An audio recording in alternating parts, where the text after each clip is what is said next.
दोस्तों, नमस्ते प्रणाम। मैं आप सबकी ललिता मिश्रा अपने यूट्यूब चैनल ललिता देहाती गीत में आप सबका स्वागत करती हूँ, अभिनंदन वंदन करती हूँ, नमस्ते प्रणाम करती हूँ। तो आप लोग कैसे, उम्मीद करती हूँ बहुत अच्छे होंगे। तो आप लोग को एक बहुत ही प्यारा, बहुत ही अच्छा पति पत्नी का नोक झोंक भरा चुटकुला नाच गीत सुनाऊंगी। तो आप लोग सुनिएगा और कमेंट बॉक्स में जरूर बताना कैसा लगा आप लोग को यह गाना।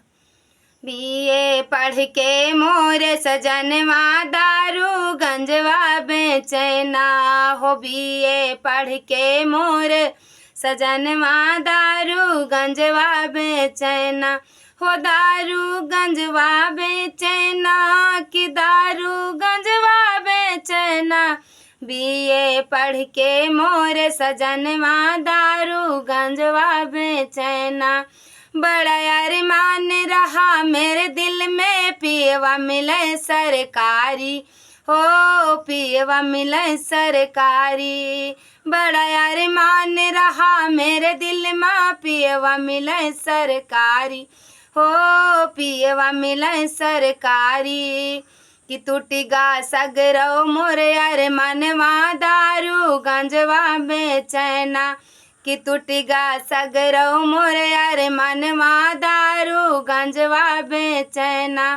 बीए पढ़ के मोरे सजनवा दारू गंजवा बेचना, बीए पढ़ के मोरे सजनवा दारू गंजवा बेचना।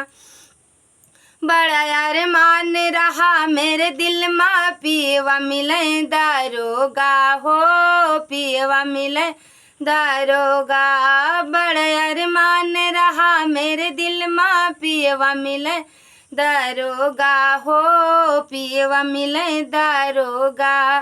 कि टूटिगा सगरो मोरे सपनवा दारू गंजवा बेचना, कि टूटिगा सगरो मोरे सपनवा दारू गंजवा बेचना। बीए पढ़ के मोरे बलमुआ दारू गंजवा बेचना, बीए पढ़ के मोरे सजनवा दारू गंजवा बेचना। बड़ा अरमान रहा मेरे दिल में पियवा मिले इंजीनियर हो, पियवा मिले इंजीनियर। बड़ा अरमान रहा मेरे दिल में पियवा मिले इंजीनियर हो, पियवा मिले इंजीनियर। कि टूटिगा सगरो मोर गुमनवा दारू गंजवा बेचना, कि टूटिगा सगरो मोर गुमनवा दारू गंजवा बेचना।